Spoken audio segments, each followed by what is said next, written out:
morning, YouTube. It's New Life for Jen, or Jen. Today is Tuesday, January 10th, 2011. Make sure my volume's turned up. This is a video response to electircbanderella's why. Why did we have the surgery? What was the breaking point? Just more or less the reasons why we chose the surgery. Background, been overweight since I was young. Probably 9, 10, 11 years old is when I really started probably becoming an obese child. My family was self-employed their whole lives, and they did not have, we didn't go for yearly checkups. We didn't go, you know what I'm saying? Unless there was something wrong with us, we did not go to the doctor. So I don't know if the doctor at any point in my younger life said to my mother, your child has a weight problem, maybe you should do this. We were never taught healthy choices. I've said this before, I'm in Ohio. My dad was a meat, potato, corn, every night kind of meal.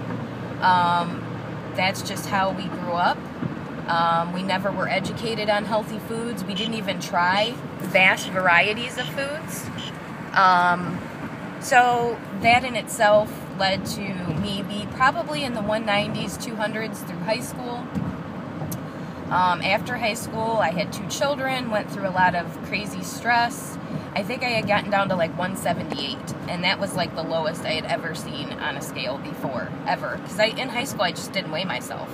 So it's kind of hard to tell you what I weighed, and like I said, we didn't go to the doctor, so I don't know.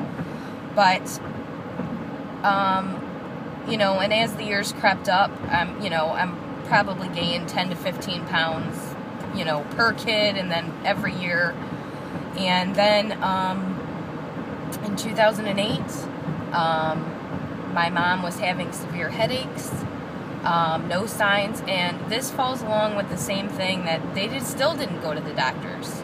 My mom was 51. She was thin. She was probably between 130 and 150. I don't really know for sure what she weighed. She was 5'7", beautiful, you know what I'm saying? So she never looked sick, but in all actuality, we don't know to this day if she had any other problems, because when she passed away in 2008, my dad refused an autopsy. They told him it was a brain aneurysm, and he couldn't bring himself to let them do an autopsy on her. So we don't know if she had cholesterol, blood pressure issues. Her mother and her sister have major blood pressure and cholesterol issues. So, and she was a smoker. And first off, I forgot to say this in the beginning, but Pam's video, I was just in tears to listen to her family story, and it just breaks my heart. And her choice to have this surgery is the exact same thing on why I chose mine. Last Christmas, I was probably, by the time I stepped on the scale, when I was ready to start my pre-op, I was 264. I really don't know what my highest weight was. It could have been 280s. I'm not exactly sure. Once I started looking at the lapband surgery, I kind of started trying to eat healthier, but I would never step on the scale. I was scared to death. But in Christmas of last year, after going through losing my mom in 2008 at 51, and then my dad 2 years later, almost to the day of a heart attack, coronary artery disease, congestive heart failure, same thing. Never went to the doctors, didn't do follow-up visits, just didn't take care of himself physically. He wasn't overweight, but his parents had diabetes. We're thinking that he did too, because his sugar on his tests and stuff were high. So that's my biggest problem, is I know what was wrong with my grandparents. I know exactly what's wrong with my aunts and uncles and stuff like that, but we really honestly did not know what was wrong with my mom and what exactly was wrong with my dad, because I don't know, they wouldn't take care of themselves through a doctor. I don't know if it was the selfishness of them being self-employed and not wanting to put out the money. So in between 2008 and 2010, I was diagnosed with cervical cancer. luckily they caught it soon enough to where they did a full hysterectomy, and I have been 2 years now with, you know, no reoccurrences, no other issues. I go again here for another follow-up. So I was very blessed not to have to go through chemos or whatever. They got it all. I have one ovary left. So a lot of you that, you know, state I have bloating and this and that, I kind of go through that stuff, even though I only have the one ovary left, but I no longer have a period or any of that.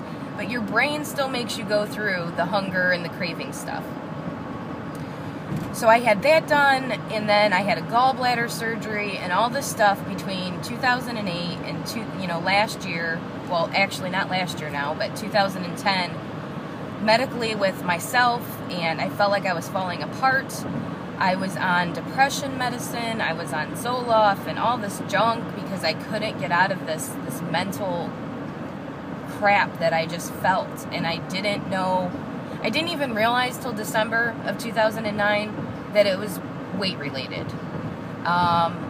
I would look at myself and I'd be like, oh, you know, I'm overweight, but I'm not that big. And I look at pictures now and it almost brings tears to my eyes because I just can't believe I let myself go like that.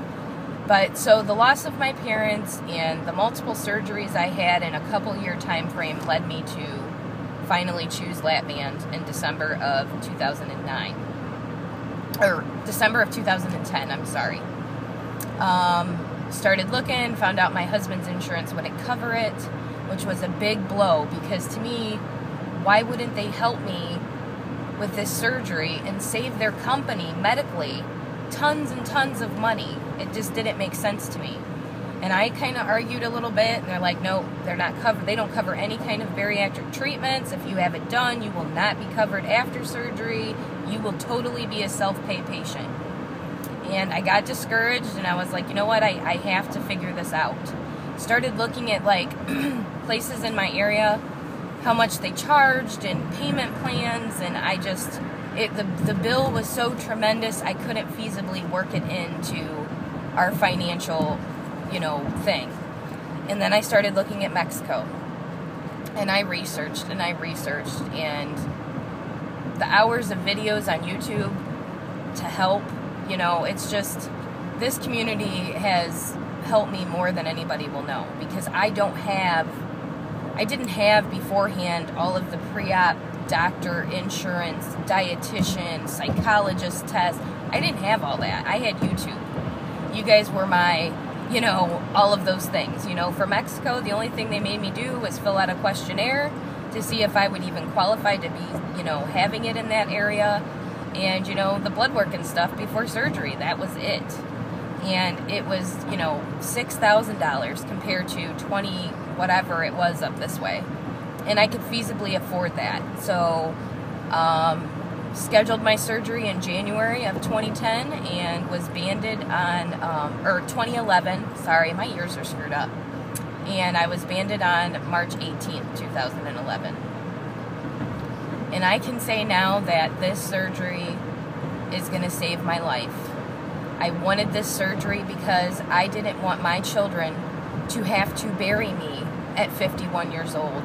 I didn't want to miss their weddings, miss their college graduations. I have an 8-year-old, so by the time he graduates, I'm going to be in my mid-40s. He would go to college. I just felt like I was on this time clock of, I'm going to die. I'm going to die in my early 50s. And because my dad's parents, they passed when they were in their early 50s. So I just have this bad background in my family history of bad stuff. And I felt if I didn't change something right then and there, that I was on a time clock.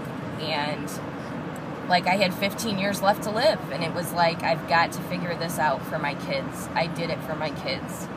I did it so I could be here. Is that going to guarantee me anything? No. But at least I can say, or they can say, she did everything she could to try to be healthier and be here for us when we're older.